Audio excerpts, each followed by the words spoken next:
mga guys? Welcome back to our YouTube channel.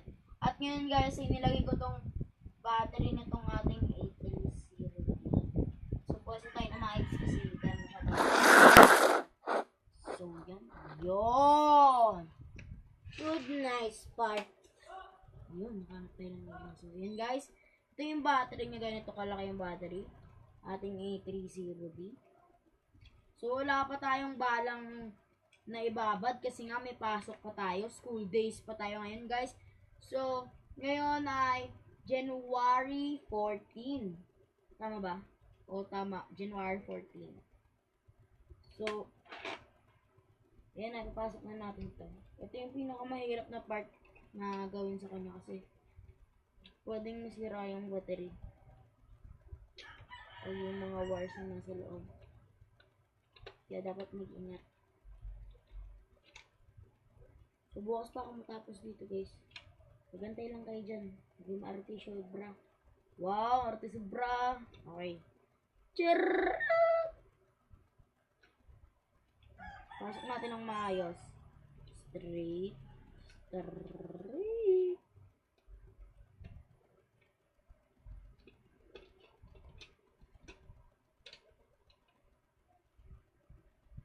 So, yun na guys. Nakabit na natin. Ito ang kabuuan ng A30D gun. Yan. Ito mas maayos sa posto.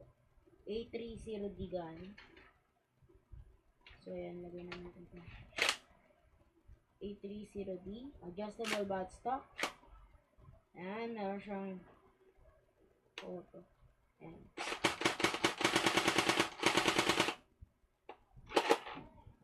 And then, ayan. May kasama siyang laser. Ayan.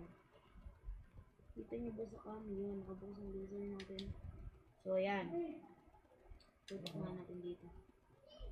Ayan guys, sinutok yung laser sa cam kaya ganyan nangyari.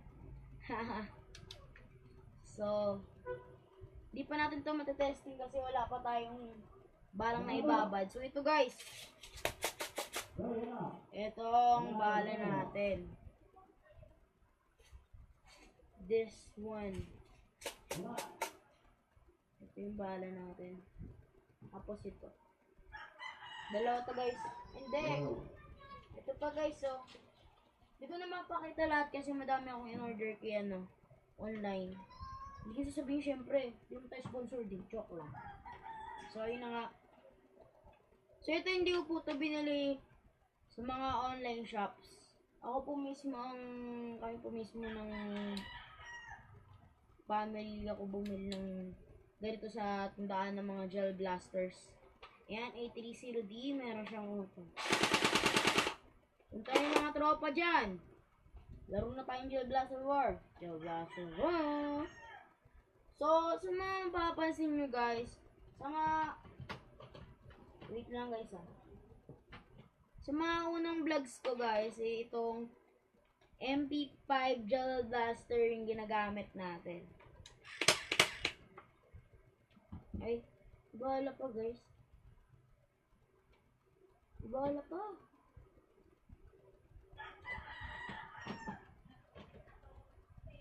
So, ayun yung ginagamit natin MP5. May na yung baterya niya kaya wala tayong charger.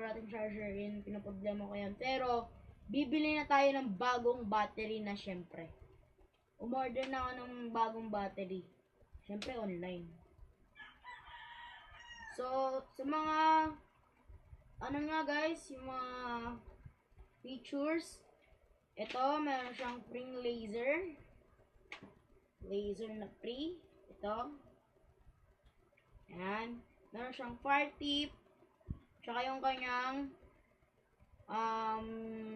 silencer na nakalagay dun sa box.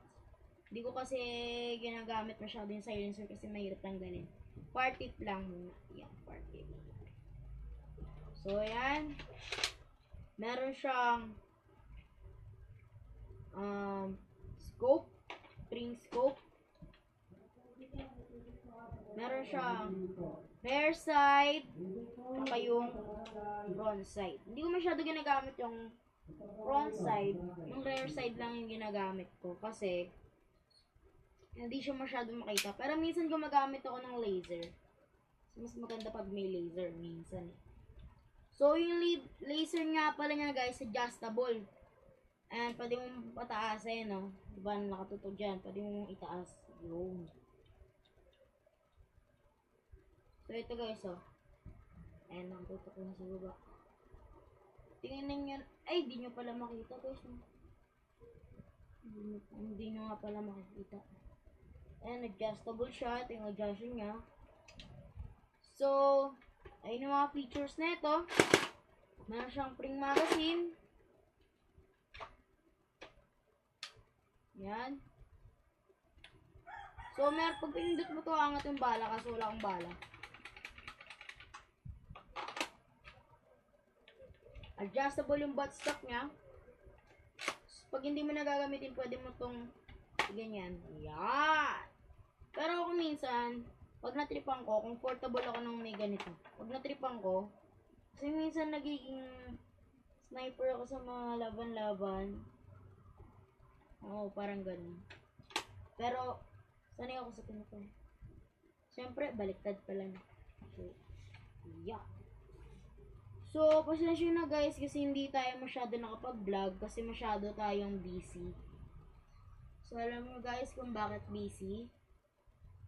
Kasi, nag-practice tayo nung nakaraan last year, December, puro tayo practice kaya bihira na lang ako nakaka-upload. So, bali 2 months akong hindi nakapag-upload nun. So, salamat sa suporta guys. Sana po, panoorin nyo to at mag-subscribe pa po kayo. Hello. Bumalik po ako sa pagkabata. So, ayun po. Ito ang mga features ni A30D. Ay. Buti naman din nahiya. So, hanggang doon na lang ang aking vlog. Woo! Ay. Mali pala. Hanggang doon na lang ang aking vlog, mga lods. See you again to next video. Wala, babagsakin muna yung pre. Sabi na eh. Sige na, bye-bye. Let's go.